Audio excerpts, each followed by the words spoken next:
In this video, we're going to talk about volume in a quite slightly different way. Volume with known cross sections. They're not solids of revolution, so the cross sections are not circles. The cross sections can be many shapes, but common ones include squares, semicircle, equilateral triangles, isosceles triangles. So we have known cross sections, and we're going to do squares and semicircles first. So let's think about if we had a region as a base of a solid.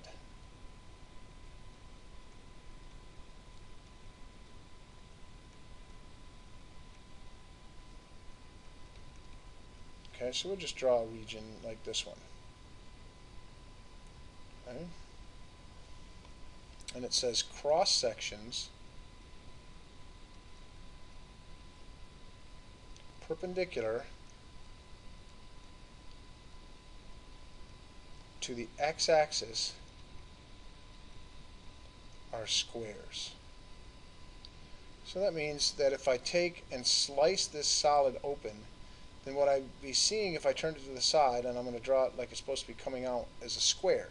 And when if I sliced it here, then I'd have a square of this size. Imagine those coming out of the board at you, coming out of the screen at you. Those would be squares. And if I want to find the volume of this solid, what I have to do is add up the area of all those squares. So we know that the area, of course, is s squared for a square.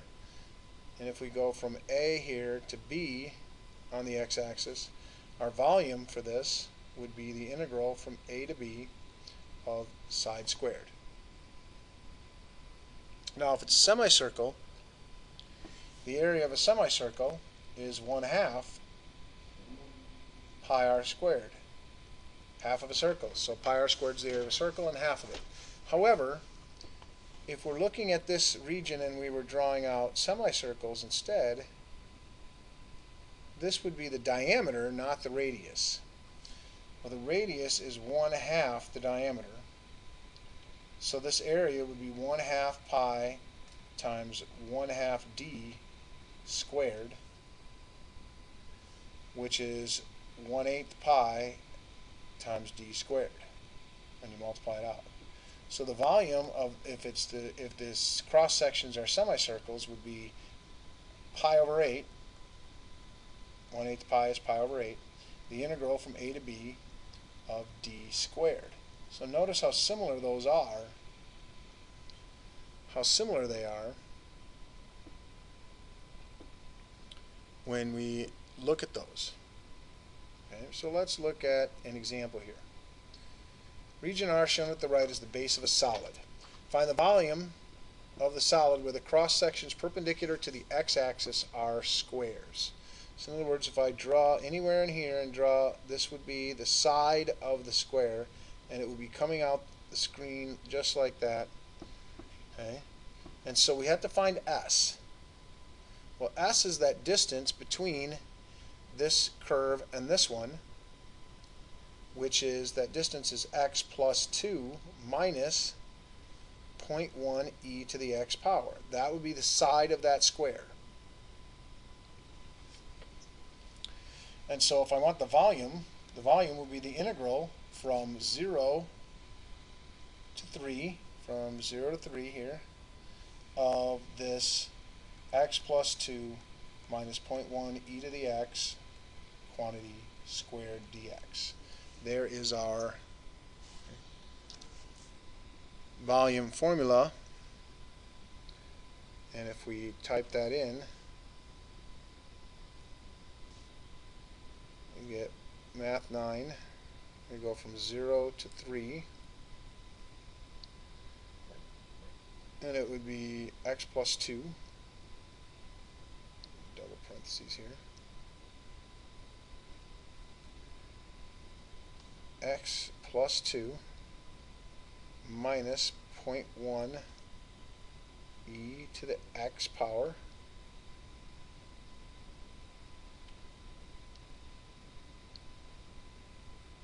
that whole thing would be squared dx, and that would give us 25.143. So the volume would be 25.143 cubic units for volume, of course, so whatever it happened to be. Now, this time it says that that was example 1. Example 2 says, repeat example 1 when the cross sections perpendicular to the x-axis are semicircles. Okay, so let's then look at, if we take this out and redraw here, now if we go through, it's going to be a semicircle, and so this is going to be the diameter of the semicircle. And we know our area, and we know exactly what it'd be. It'd be 1/2, or pi over 8 times the integral from a to b of d squared. Well, notice d is exactly the same as s was when we did squares. So this is s, that is also d.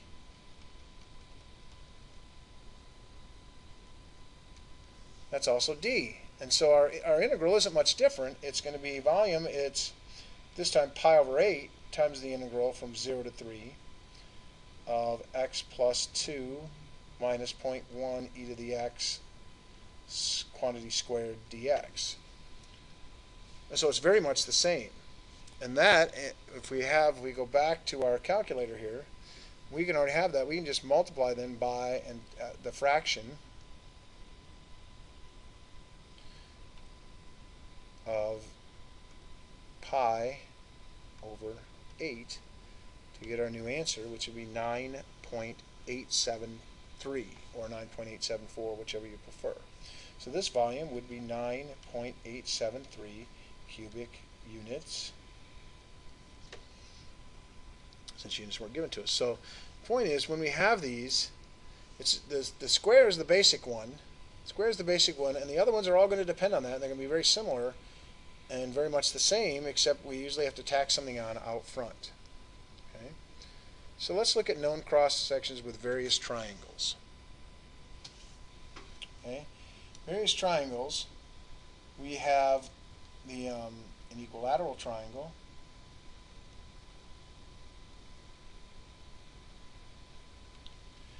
and we have an isosceles right triangle.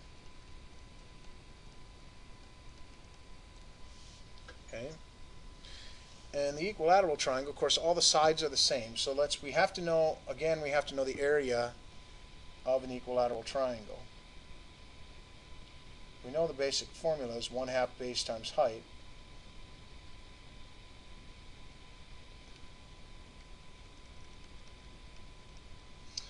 But the base and the height have a special relationship here. This, of course, is b, and this is 1/2 b.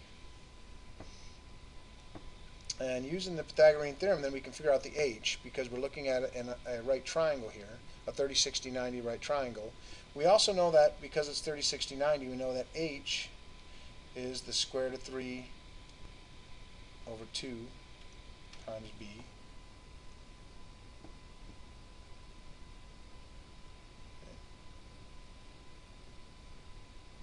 And so if we're going to do area, it's 1/2 times the base, which is just b, and the height is square root of 3 over 2 times b. So that is the square root of 3 over 4 times b squared. That is the area of an equilateral triangle. And then the volume would just be the integral from a to b, whatever those endpoints are, and the square root of 3 over 4 would go out here, and then b squared would go on there. So again, just like s squared, it's all based on that, and then we just tack on our number out front, like square root of 3 over 4, or in the case of the semicircle, pi over 8. Now, an isosceles right triangle, again, an isosceles right triangle, here's what one looks like. Okay, it's going to draw it very well, but these are the same. The base and height are the same, so it's 1/2 base times height. Its actually area is 1/2 base squared, because the base and height are the same. Now there's two possibilities here. So if we have it like this, where the leg sits on the region, then our volume would be the integral 1/2 the integral of b squared. However, if the hypotenuse sits, so this is the b that we would deal with, then this is b divided by the square root of 2, and this is b divided by the square root of 2. And those would be still be the base and height. And so it'd still be 1/2. The area would then be 1/2 times b square root of 2 times b square root of 2, which ends up being square root of 2 times square root of 2 is 2, times 2 is 4, so 1/4 b squared. So if the hypotenuse sits on the region, is the base, then the volume is 1/4 b squared. Okay? All right, so let's look at a couple examples of that. The region R shown at the right is the base of a solid. Find the volume of the solid where the cross sections perpendicular to the x-axis are equilateral triangles. So we go here, that's going to be B, equilateral triangle coming out, all the sides are the same, and we know our formula for equilateral triangle is square root of 3 over 4 b squared. So b in this case would be the top function, 0.2 e to the x plus 10 minus x squared, and the bottom would be b. And so our integral for the volume would be the square root, sorry, I should write that first, the square root of 3 over 4 times the integral from 1 over to 4 of b squared, or 0.2 e to the x plus 10 minus x squared quantity squared. That would be our volume. That would be our volume. And you can put that in your calculator for yourself. Now it says, repeat example 3 where cross sections are isosceles right triangles and the base is the hypotenuse. So now we're dealing with an isosceles right triangle, but the bottom is the hypotenuse, and so we have to use 1/4 b squared. So b is going to be the same, of course. So volume equals 1/4 the integral from 1 to 4 of 0.2 e to the x plus 10 minus x squared squared dx. Forget the dx on the end. And again, you can put that in your calculator and get your answer. We also will, in our next video, we'll look at what if the cross sections are perpendicular to the y-axis, and we'll do some examples with that.